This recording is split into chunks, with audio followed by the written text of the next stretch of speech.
UNLV Broadcaster Bites. Caleb Herring is here, Steve Cofield. Boy, we really pumped up the Houston trip, and man, it nailed it on so many fronts. We said impossible standard to meet. I think Kansas City might have met the standard. Kansas City ain't no might. Okay. Barbecue showdown. Texas against Kansas City. I think there is a might because I think we have mixed takes on what we got. But let's go back to Texas first and Houston, the barbecue showdown. So I don't think we really got the best of Texas and the fact that we were going to go to the pit room, which is where a lot of the UNLV folks went, including our arch enemy Tim Peters. And Mark Wallington, SID, raved about it, said brisket was unbelievable. We got a late start, some miscommunication, some transportation issues, and we didn't get to go to the pit room. We went to Ray's Barbecue Shack, which I thought was awesome. And a lot of times barbecue depends on what you order and then how it holds. We didn't get to eat there, so that I thought was I'm really building a case for Texas here. So bottom line is I enjoyed Ray's Barbecue Shack. I thought it was great. The ribs were great. The mac and cheese is some of the best barbecue place mac and cheese I've ever had. Dirty rice was awesome. I don't think your order was great, so I'm going to put the onus on you. But in Kansas City, we went to two different barbecue places, and you went to the place that I recommended.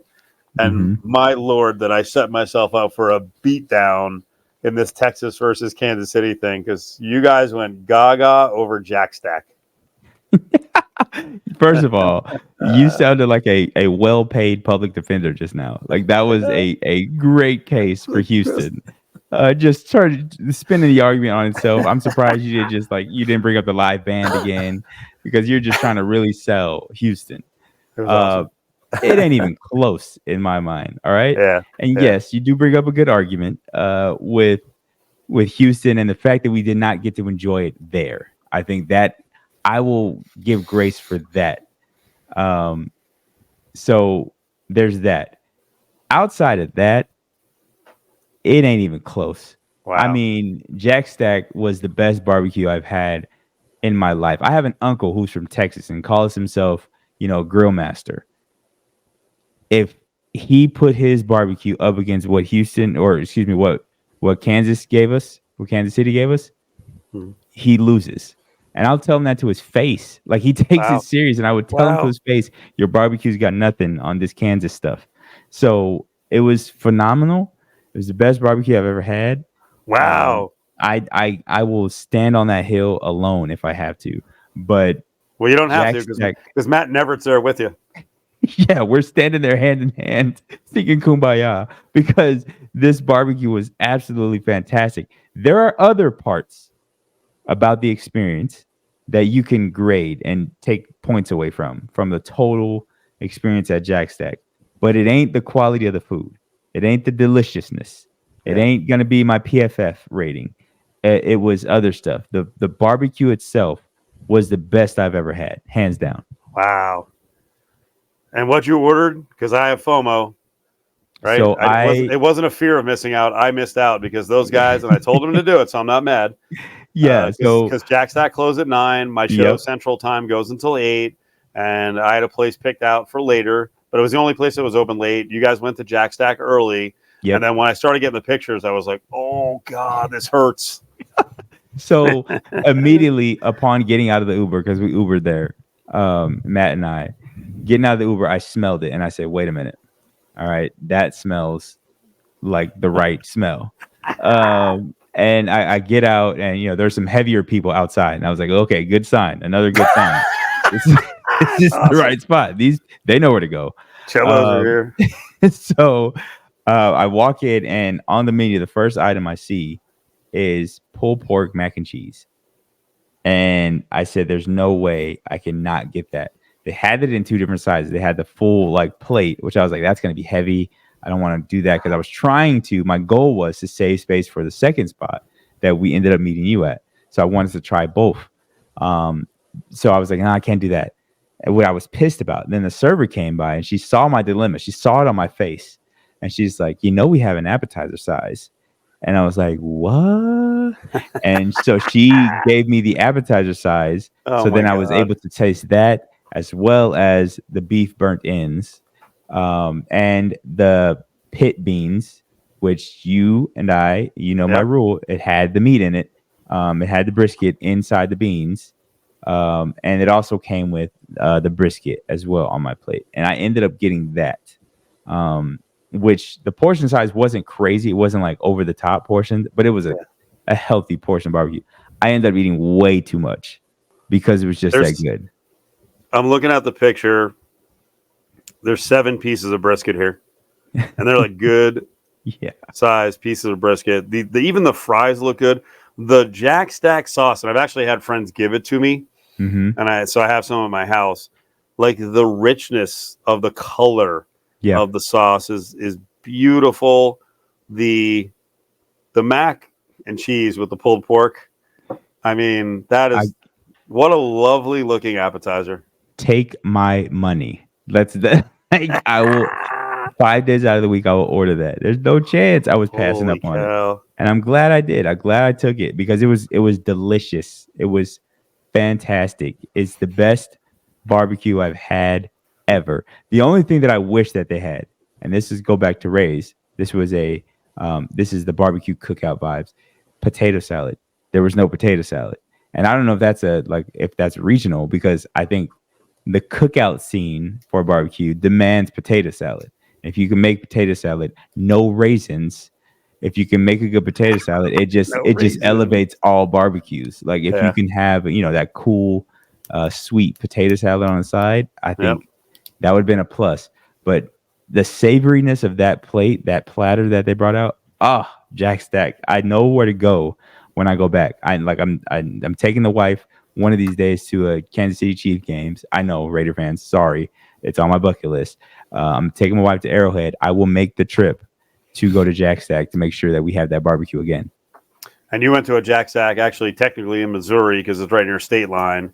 So I'm done at 8 o'clock Central Time with the radio show. I had picked out Gates Barbecue because Gates stays open until 10 or 11.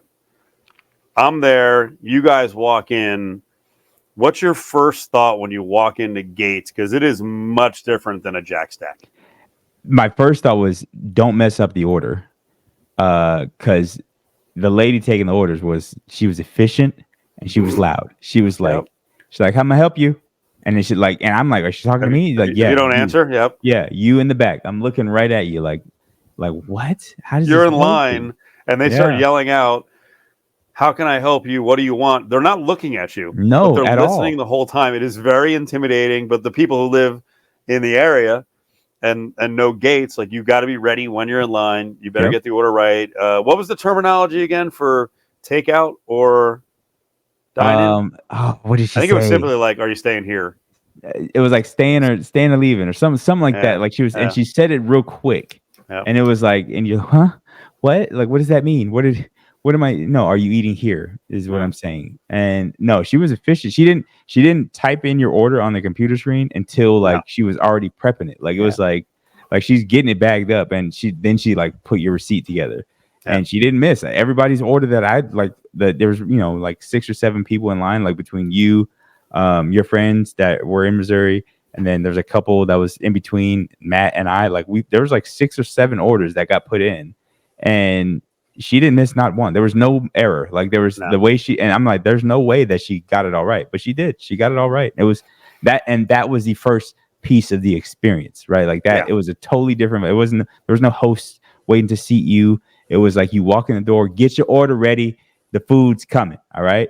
But that's what it is. That's the kind of food you're getting, and I just trust that type of establishment knows how to cook. You can call it what you want, but but I trusted it immediately when they yelled at me that way from across the restaurant. I got you can order the ribs different ways. So I got rib short ends. I got beans, no meat, so the beans were just okay. The ribs were very sauced, and it was a little kick to the sauce. Then I also they have beef on bun. I think they got brisket or burnt ends on a bun. I got ham of all things, right? But I love ham. I'm a swine guy. I got ham on bun and fries, and it was just like I'm not on the carnivore diet. I should be, but I just went to town and like I know my friend Saran Petra was looking at me like you are an animal because I was like I'm eating all of this meat. Because can I give you the honest take on this? So normally we do Tupperware tales, and you know I will take anything, and the rest of the podcast will suggest to you I will take anything. Right. I forgot my Tupperware, and I was actually a little bit intimidated to take anything because I saw her wrapping takeout in saran wrap. Yeah. And I'm like, I don't think they do. Like, I'm not going to get a box, so I have to eat all of this. And it was like Kobayashi, and it was all with hands. I was eating ribs with my hands, and then I was like, I can't eat all this bread; it's too much. So then I was just taking the ham and like wrapping it up and eating it like spaghetti. Yeah. It was really good. I love that place. I've been there before. I think it's tremendous. I love the atmosphere. I love that you get yelled at. Mm-hmm. It's great. I will say that the ribs there were not as good as Ray's. They were not as good as Ray's. I'm not here to say like I think Texas barbecue is better than Kansas City, but this time around, Ray's Shack was better than Gates on the ribs. Right. And see, so I'm not even a rib guy. Yeah. So that's fair. I'll defer to your expertise on the rib category. Yeah. I have my thing, and it's the brisket and the burnt ends. Burnt ends are number one on my barbecue list. So if the burnt ends are smacking, then I'm happy. And the pink ring around the inside of the brisket and the burnt ends is like that's chef's kiss that you got the cook right, and that's what Jack Stack's had. And I don't know, I can't shake that. I will say the atmosphere of Gates was more our speed. Like when we go on these trips. Hold on a second. Whoa. Because you're right. Our speed is a good term, but let's be honest here. Did you feel like a traitor going to Jack Stack and liking it more than Gates, my friend?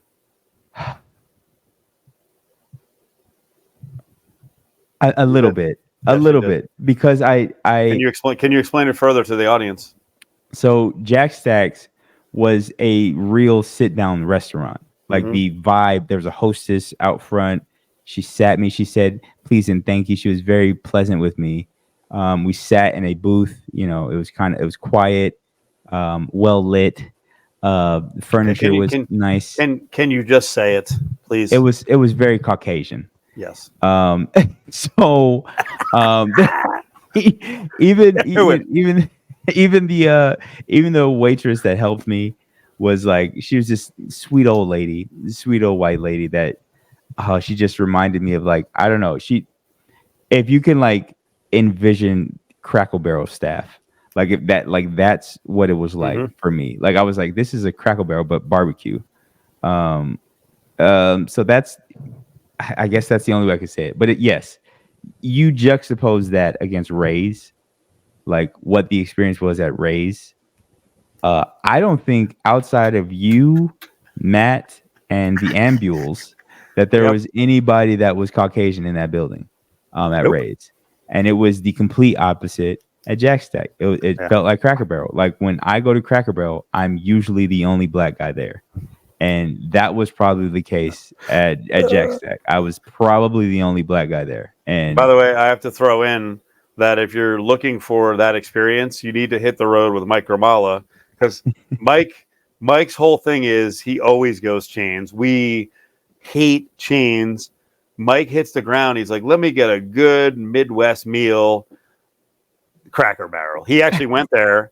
And he said, he got this like giant plate. It was a chicken plate with like 6 sides. He said all the sides were great. He said the chicken was terrible. It had no flavor. It was dry, and he doesn't have much taste.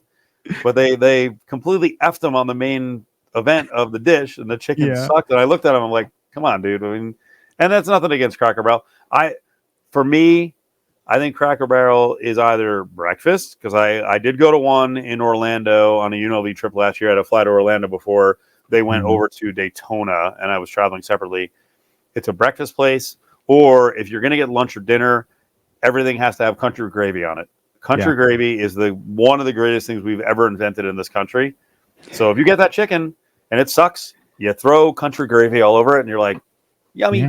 Drown it in gravy. But he did not give his PFF. I didn't get an official score. I think it was in the 50s on the Sea Barrel. Oh man, Didn't work out. Poor Gramala. Yeah, biscuits there are great too. That's a great biscuit at Cracker Barrel. But that's about it. I'm gonna try this place in Kansas City eventually because I've heard so much about it. Brian Haney, the Kansas play-by-play guy, mentioned it. Joe Esposito, Joe knows, Coach Joe, former UNLV coach, now with the KC Roos. He suggested this place. Bill Self, the Kansas coach, loves this place. Mm-hmm. We heard all this stuff about Q39. I'm not going to say, well, I'll say it. Mark Wallington went there, and he said the brisket did not live up to the Texas brisket at the pit room. Yeah, and if you miss on brisket, that I'm so again, the research, Cofield knew the research was spot on. We knew that Jack Stack was the best. We knew that Gates was up there within the top 3 of the best, and we made the right decisions. So I don't make the rules, but if you don't do the research, you don't get the results. So yeah, it is what it is. I mean, I know multiple Kansas and Missouri residents. I go to Kansas City every year to do a dopey fantasy baseball draft. I do the research. It came through. Now, I got to tell you, the lunch the next day was incredibly daring. It's funny. 2 nights before, I had an experience with, again, my friend who does radio on WHP in Kansas City, the big radio star in KC, Petro. We went to a bar.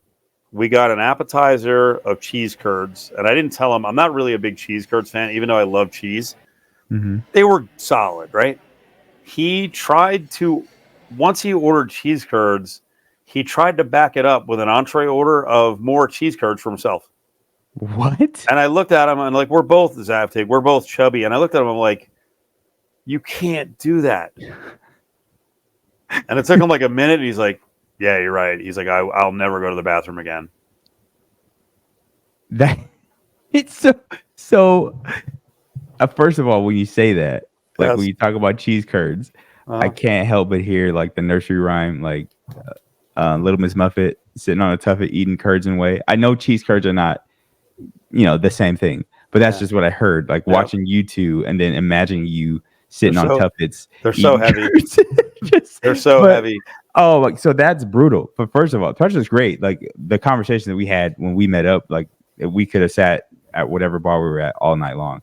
But that was a great time. So good to meet him and pick his brain. But no, it's the images of you two guys eating that and just looking at each other like, what are we doing?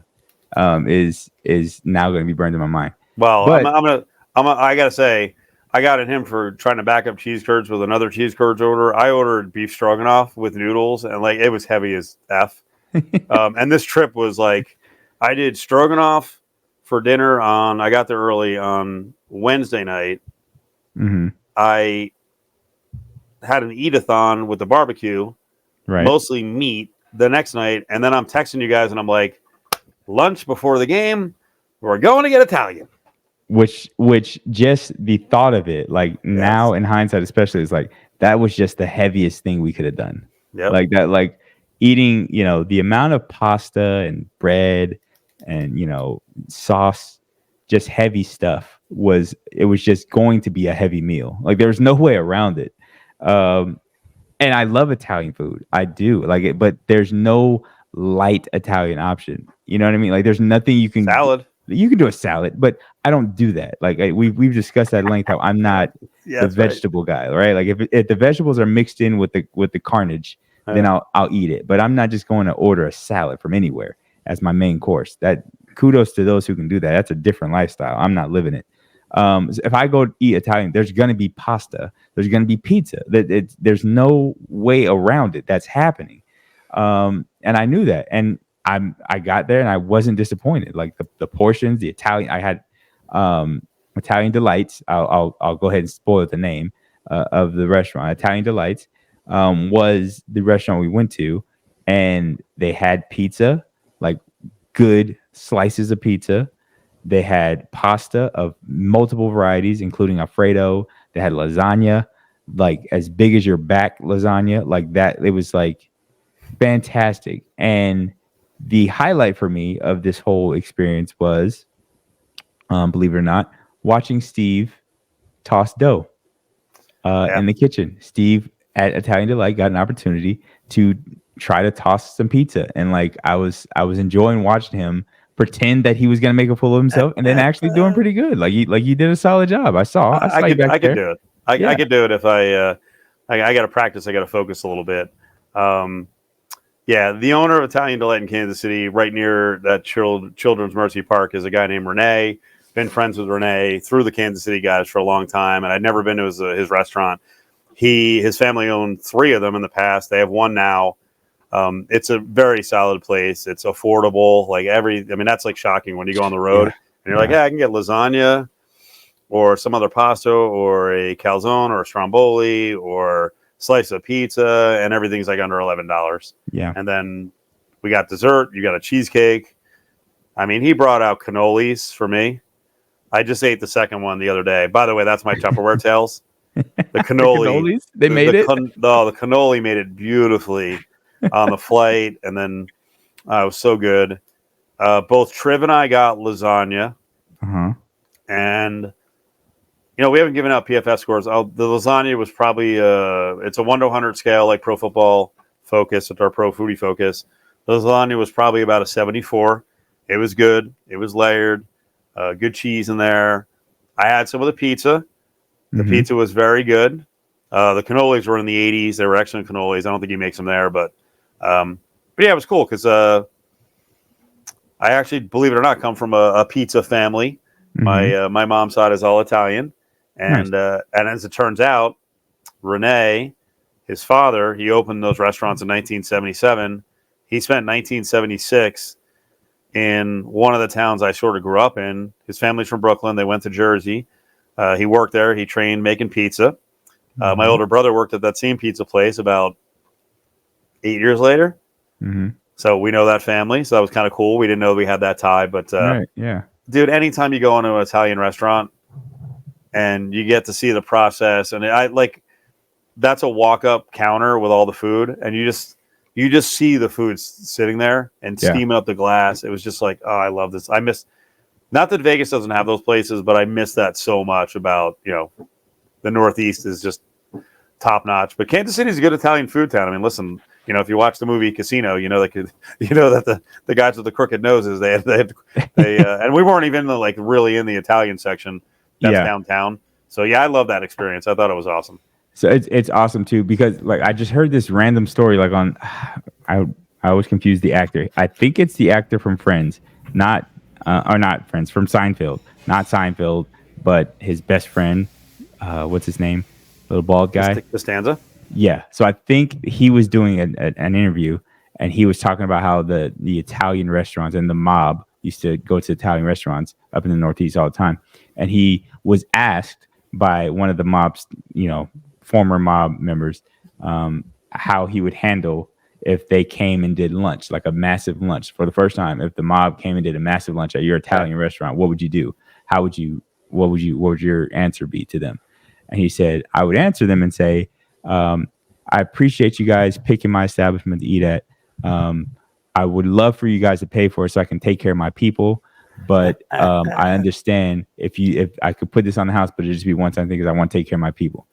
And basically the mob guy said that he answered right, because if he answered and said, oh, it's on the house, then they would have came back every time expecting it to be on the house, and he'd run him out of business. But if he would have said, you have to pay your full price without adding the extra stuff, they would have said, they'd have paid and then come back later and burned your restaurant down. So he was like, so you answered walk the line, like a perfect answer. And I just that randomly came up because that happened after we went to this place, but it gave me the same feel, where it's family. He was at our table talking to us the whole time, engaging. And I don't know him. You obviously have a relationship with him, but I felt like that was that's a part of the Italian dining experience. It's your family too. When you're eating Italian food, it's a family thing, and that's what the portions make you feel like it should be a family eating this. But it was a good filling experience. I got Italian sausage. I forgot you got that. Yeah, I did it without the pasta. So because I knew I was going to be heavy. So they said you can do it without the pasta. Just so I got the Italian sausage and peppers with a slice of pizza. And then I got the cheesecake as well, Yeah. which was phenomenal. So I mean, the pizza, you gave your ratings for all your stuff at Italian Delight, right? I gave it for the lasagna. I think the pizza was probably somewhere in the 70s. It was Yeah. nothing against Renee. I think it's good pizza. Yeah. It's not the best I've ever had, but it's definitely a New York style. So I appreciate the thickness of the slice, and then the crust is traditional. I'll actually say New Jersey, New York. But so I like that. That harkens me back. So it was very good. And so that's my thing. I will rank it a little higher because I would say it's closer to the 80s, maybe instead the pizza specific. I would say like 79, 80 range because I don't get that crust. So I don't have like the dough, like the crisp but thick crust around a pizza. I don't get that. When you go to West Coast pizza or whatever. I agree, it's done better on the Northeast. I don't frequent the Northeast, so I don't. So for me, it's very new to get it, so it elevates it a little bit. And then the Italian sausage, I would give probably low 70s for the Italian sausage. I think I like more spicy. When I think sausage, I want it to have more kick to it, and I don't think it had the kick. I didn't add nothing to it, right? So that's disclaimer. I didn't add no sauce. I didn't do anything else. And maybe if I would have had it with the pasta, it would have married better. Well, you should have. I think you should have got sauce. Yeah, and I bet you he has a hot Italian sausage you can get. Yeah, I didn't specify, so maybe I should have specified. Right. But no, it was good. It was a great meal, and like I said, the portions were great. The atmosphere was good. It was not a chain place. It was like this is what they do here. Everything they make was fresh and priced well. Like that. We have to adjust for inflation here. That I think the overall experiences were elevated because of how affordable it was. And it's crazy to think about it, but the amount of food the food that I got, I probably spent like $14. And so I got like three different, it was like so much food. And I was like, it's just crazy. And then, he was obviously courteous and blessed us on the way out with some treats. So it was great. It was a great experience. And it was a nice setup for a nap first, but we didn't have time to nap. We went to the game, but it kept us full, even in the event that the food at the stadium wasn't up to par, which is a part of our decision making. But it was good. It was a great experience there. Well, I want to be fair to Kansas and Children's Mercy. We keep doing the lunches before the game, and we went to the stadium, and I don't think anyone got food, right? They actually had Chinese food, which I thought was a really interesting choice. Mm-hmm. I will eat anyone's fried rice. It is one of my favorite foods. I never got it. And then they had, I think, Kung Pao chicken. Mm-hmm. They both look good. Yeah. But I didn't try. I don't know if anyone tried them. No, I don't. Well, Triv did. I'm pretty sure Triv did. Okay. But I didn't. I know I didn't. It smelled good, and I could smell the Kung Pao chicken like right away. I don't know, like the peppers on that instantly hit my nostrils when we walked by. But it looked good from what I saw in the Petri dish, and it was fresh. It was hot. They were rotating some stuff in, so they had a nice setup, and it was staged nice. And they did have the ticket punch system. So members of the media, if you want to eat, you get one punch. So they punch your ticket, and then you can't come back for seconds. Which is that is also a thing that we have to grade other stadiums against, because Alicia doesn't have that.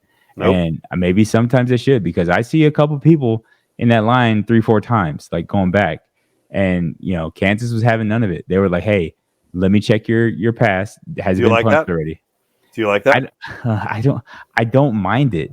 I honestly it's like, hey, we're running on not rationing food here, but we want to make sure that everybody gets some, and you get the freshest food there. Don't be coming back double dipping, cutting in line. No, get your stuff and go do your work. That's what you're here for as a media member. That's as we wrap it up, that's actually a good look ahead.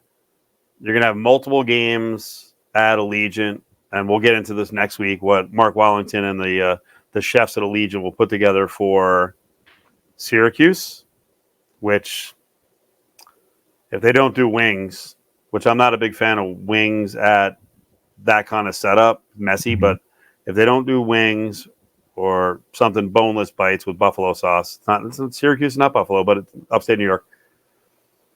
Then, so that's 2 out. Fresno's next. But then we go on the road to Logan, and I had an issue at Logan a couple of years ago. Well, they gave us our passes. Apparently, we needed like some addendum food thing. And the young lady was working. I walk over. I'm going to grab some coffee, maybe a donut. She's like, no. You don't have the ticket. I'm like, oh, I see. UNLV. Okay. No, I didn't say that part.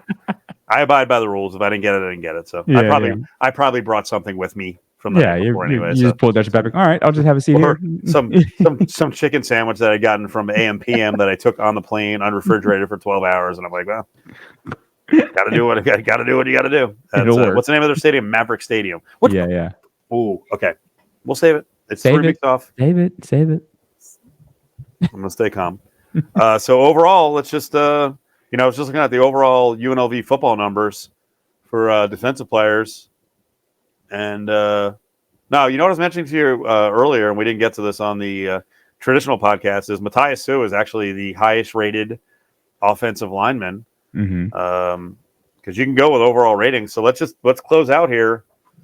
Overall rating, if you were just going to go Houston trip, Kansas City trip. I mean, I would assume it's both are in the 70s as an overall trip. We're combining all the restaurants, all the meals, all the food. Yeah. Overall for Houston, it's tough. I would say an 83.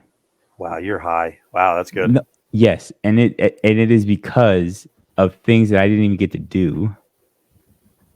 The food truck scene that was there, I know that I missed out on something. So I know I left some meat on the bone in Houston. The bar that we went to that was right near the Astros Stadium, right after a game, that was a massive plus because I think that was a hidden gem of a scene. That was like a vibe down there. Better bar than both. I went to 2 Kansas City bars. You went to 1. Better bar there than KC. So there was different. It was different reasons. I think I liked the bar in Houston better because I think there was, and it might have just been because the Astros game just finished and there was just there was a bigger crowd there, so it felt like more jumping and more going on. But I don't know the name of the bar that we went to in KC at the end of the night, but it was a pretty aesthetically it was our kind of bar. It was what you want to go to a bar for. I think it was Coach's. Coaches, that's right. And it had like the Italian looking lettering because it was green and it looked like, I don't know why, but I wanted to say like Irish something. Coach's Irish Pub. I wanted it to be that, but it wasn't.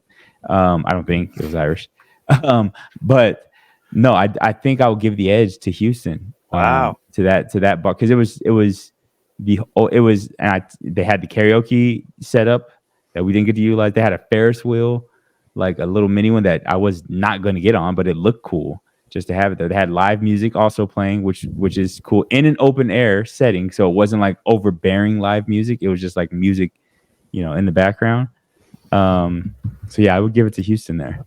I don't even remember what was the what was the name of that truck stop or was it the truck stop? I think it was a truck yard. Truck yard, yeah. And that's what it felt like. It felt like Container Park, like in downtown Las Vegas. So it's very familiar and very nice to me. Let me write down my notes here for the future. You can send me your official scores. I'm going to go Kansas City overall trip was a 76-1. Houston was a 74-4. And, I mean, Kansas City is at such an advantage because I have friends there. So I got to see my friends. And the Italian food was awesome. I thought Gates was really good. It was a good overall trip. So Kansas City slightly ahead of Houston, and we'll see. I think Corvallis has a shot because we have connections in Corvallis. And I know Honolulu has a shot, especially if we end up at one of the karaoke bars that I like to go to. I don't know if you're going this time, but that could push it over the top. And I love Hawaiian food. Yeah. And that freaking stadium, those food trucks. That was I forgot about the food trucks. Well, November, here we come. You're onto something, Steve. You're onto something. All right, another good one. UNLV broadcaster bites. Spread the message. We do. I'm going to say it, the only college football, college sports broadcaster podcast. We rate it. We test it. We push through the gut punch that is massive meals. I took that pasta and went right on the field, and I never felt sick. It was hot and sweaty. I was all over that field because I've done the research, and I'm in shape. You had a better angle for one of those replays than the official replay booth, so that it just to show he wasn't affected at all. If I didn't do a cannoli, pasta, a slice of pizza, and 3 meatballs, I don't have the energy to hustle right to the line and then get the shot of the crowd, the 4th down marker, and right down the line. Right down the line, baby.